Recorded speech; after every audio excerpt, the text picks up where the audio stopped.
bạnមួយនឹងលោកដើរទទួលហើយប៉ុន្តែលោកដើរអត់ផ្ញើមកទេចាំមើលណា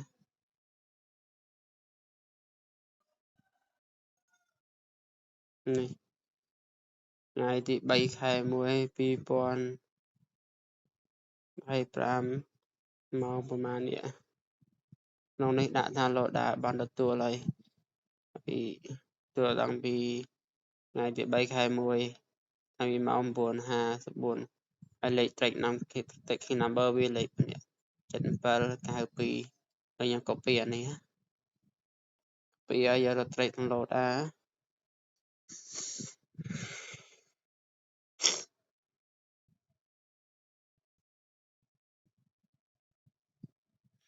បានហ្នឹង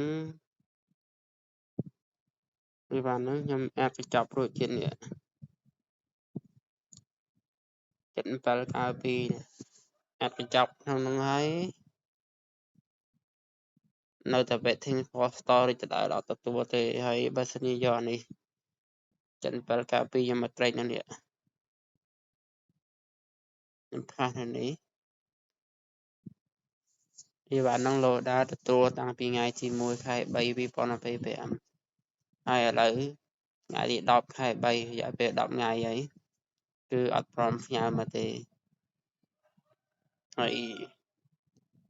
ខ្ញុំឆាតសួរតាម page Facebook ផងផង Telegram ផងអត់ដោះស្រាយទេចាំរហូតនេះសួរតាម page នេះក៏សួរ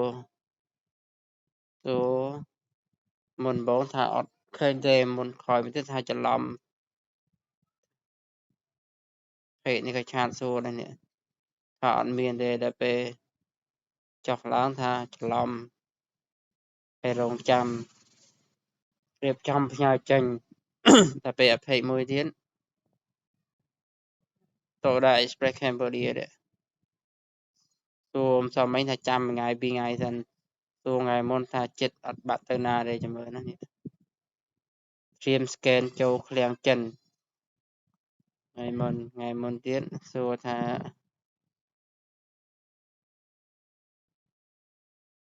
នេះ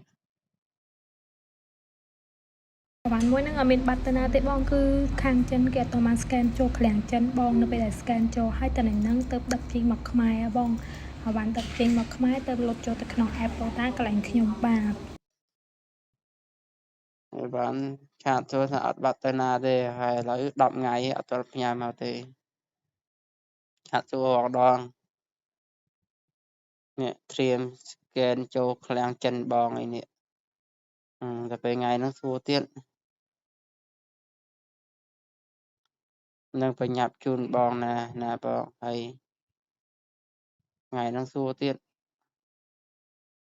គាត់ថាអាចចាំ1ថ្ងៃ2ទៀតអានេះថ្ងៃ10ហើយវាបានទទួលតាំងពីថ្ងៃទីប៉ុន្មានមិញនេះ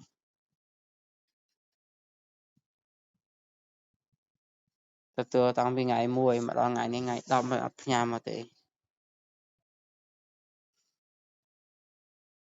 ខ្ញុំមានតែបានអានេះមកដល់ឃ្លាំងប្រហែលកញ្ចប់1 2 3ប្រហែលកញ្ចប់ដល់ឃ្លាំងប៉ុន្តែបាត់អីវ៉ាន់មកកញ្ចប់អត់ព្រមផ្ញើមកទេបាត់អីវ៉ាន់មួយនេះនៅតែ waiting for storage អត់ព្រមផ្ញើមកទេ10ថ្ងៃហើយ